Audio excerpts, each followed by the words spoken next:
Hey guys, this is Dipanshu Mangla. Welcome to DWD Arts में। सो इस video की शुरुआत करेंगे हम स्केचिंग से, क्योंकि ये हमारा फर्स्ट लेसन है। तो हम इस वीडियो में स्केचिंग के बारे में जानेंगे कि how to start a sketch. देखो, सबसे पहले तो हमें पेशेंस बहुत रखनी पड़ेगी। ये जो पेंटिंग्स वगैरह का काम होता है, जो आर्ट वर्क बनाने का काम होता है, हैंड वर्क होता है, जो इसमें हम पेशेंस ज़्यादा से ज़्यादा रखेंगे, इसी वजह से हमारा जो वर्क है अच्छा होगा। तो देखिए, हमारे जो स्केचिंग का फर्स्ट स्टेप है ना, उसकी शुरुआत होती है उसकी आउटलाइन से।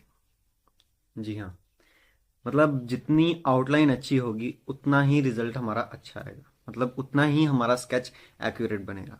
तो स्केच के लिए ज़रूरी है आउटलाइंस, जो टू टाइप्स की होती हैं। एक तो ग्रिड मेथड और एक होता है फ्री हैंड। हम इस वीडियो में दोनों मेथड सीखेंगे। देखो, सबसे पहले मैं बताता हूँ आपको फ्री हैंड। फ्री हैंड होता है कि सिर्फ देख कर, उसको ऑब्जर्व करके पूरा पेपर पे उसकी आउटलाइन करना, ठीक है। और ग्रिड मेथड होता है कि जो फोटो होती है या कोई भी जो हमारा रेफरेंस होता है, उसको हम स्केल के ज़रिए उसको माप के या उसकी एवरेज वगैरह निकाल कर और वैसे ही उसको ट्रेस कर देना पेपर पे। कोई बात नहीं, मैं आप नहीं समझ आया तो मैं आपको पूरा डिटेलिंग से समझाऊंगा। सबसे पहले बात करते हैं फ्री हैंड की, ठीक है। फ्री हैंड के लिए पहले मैं आपको टूल्स बता देता हूँ। आप नॉर्मल पेंसिल भी ले सकते हो, ठीक है। नॉर्मल ज़रूरी नहीं कि कोई ज़्यादा एक्सपेंसिव पेंसिल ही चाहिए। नॉर्मल पेंसिल या नटराज की या डोम्स की कोई भी चलेगी। और एक सिंपल रफ पेपर ले लो, ब्लैंक पेपर, ड्राइंग का पेपर कोई भी।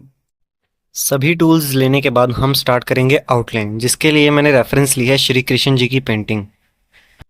देखो, जब हम किसी का स्केच बनाते हैं या फेस ड्रॉ करते हैं तो सबसे पहले हम उनकी शेप देखते हैं। हम यहाँ कॉर्नर से शेप बनाना स्टार्ट करेंगे। जैसी रेफरेंस में हमें शेप दिखाई दे रही है, हम वैसे ही ऐसे वी शेप में हम इस शेप को ड्रॉ करेंगे और अपनी स्टार्टिंग करेंगे अपनी आउटलाइन की। तो दोस्तों, आउटलाइन करते वक्त हमें ध्यान रखना है कि पेंसिल पे प्रेशर ज़्यादा ना हो, क्योंकि अगर प्रेशर ज़्यादा होगा तो हमें इरेज करने में प्रॉब्लम हो सकती है। तो हल्का से ही हम आउटलाइन ड्रॉ करेंगे ताकि हम आसानी से इसको रब कर सकें।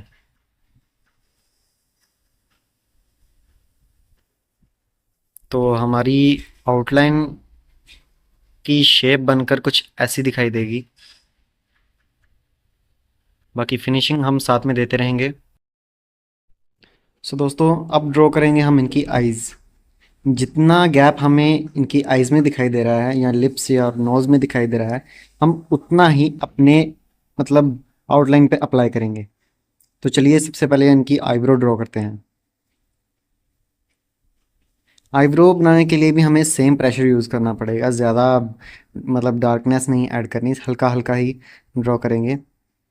और जो जितना गैप हमें फ़ोटो में दिखाई दे रहा है, रेफरेंस में दिखाई दे रहा है, हम उतना ही गैप और उतनी ही एवरेज के साथ हम अपनी आउटलाइन ड्रॉ करेंगे। तो आईब्रो बनने के बाद ये कुछ ऐसे दिखेंगे। तो तो दोस्तों, अब ड्रॉ करेंगे हम इनकी आइज़। देखिए, मैं आउटलाइन के लिए सिंपल नटराज की पेंसिल ही यूज़ कर रहा हूँ और सेम यूनिफॉर्म मोशन में मैं पेंसिल में प्रेशर डाल रहा हूँ, ना ज़्यादा और ना ही कम। तो हमारी एक आंख बनने के बाद कुछ ऐसी दिखाई देगी। आउटलाइन के लिए सबसे ज़्यादा दो ही मेन पॉइंट्स ज़रूरी है, एक तो शेप और एक है आंखें। क्योंकि अगर शेप अच्छी बनेगी तो आंखें भी उतनी ही अच्छी दिखाई देंगी और हमारी आउटलाइनिंग हूबहू वैसी की वैसी दिखाई देगी जैसे रेफरेंस में है।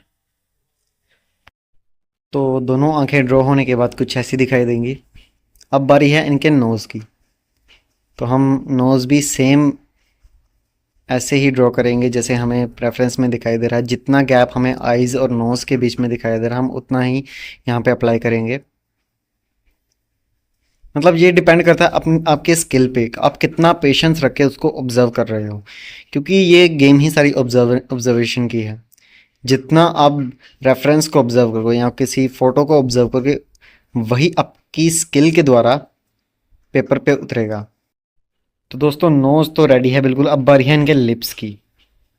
तो लिप्स को भी हम इसी मेथड के साथ ड्रॉ करेंगे और लगभग हमारी आउटलाइन, फेस की आउटलाइन रेडी है। तो पूरी आउटलाइन ड्रॉ करने के बाद ये कुछ ऐसी दिखाई देगी। देखो जितना गैप हमने आंखों के बीच में डाला या आंखों की साइड में, उतना ही गैप हमें रेफरेंस में दिखाई दे रहा है और उतना ही गैप हम अपनी आउटलाइन में डालेंगे। जो आंखों से लिप्स तक का गैप था, या जो जो भी हमें रेफरेंस में दिखाई दिया, हमने सब कुछ अप्लाई किया, शेप से लेके एंड तक, कॉर्नर तक। अब हम इनके मतलब हेयर्स भी इसी मेथड के साथ ड्रॉ करेंगे। तो आपका outline, free hand outline draw होने के बाद कुछ ऐसी दिखाई देगी। दोस्तों ये था हमारे स्केचिंग का first step, free hand outline या फ्री हैंड स्केचिंग। देखो सभी लोग, मैंने आपको पहले ही बताया कि ये फ्री हैंड स्केचिंग नहीं कर पाते। कोई सब ज़्यादातर लोग ग्रिड मेथड यूज़ करते हैं। बट आपको, जिस बंदे को ये फ्री हैंड स्केचिंग आ जाए ना, वो कुछ भी कर सकता है। कुछ भी मतलब, सब मतलब ड्राइंग का सबसे फर्स्ट स्टेप, जो मेन स्टेप होता है, वो फ्री हैंड ही होता है। मतलब आप कोई भी उसको मेजरमेंट या कोई भी स्केल के द्वारा उसको आसानी से पेपर में उतार सकते हो। सो आज की वीडियो में इतना ही। अगर किसी के मन में कोई डाउट हो या कोई क्वेश्चन हो तो वो मुझे कमेंट्स में बता सकते हैं या पूछ सकते हैं। सो अगली वीडियो में मैं आपको बताऊंगा कि ग्रिड मेथड के साथ आउटलाइन कैसे ड्रॉ की जाती है। वो सबसे इजी मेथड होता है, मतलब स्केचिंग के स्टेप में जो फर्स्ट स्टेप होता है वो सबसे इजी वाला स्टेप होता है। तो मैं आपको ग्रिड मेथड के साथ भी सिखाऊंगा। तो आई होप कि आप सबको ये वीडियो काफ़ी पसंद आई होगी। तो वीडियो को सब ज़्यादा से ज़्यादा बच्चों को दिखाना, शेयर करना और चैनल को जाते जाते सब्सक्राइब को ज़रूर कर देना। Thank you so much.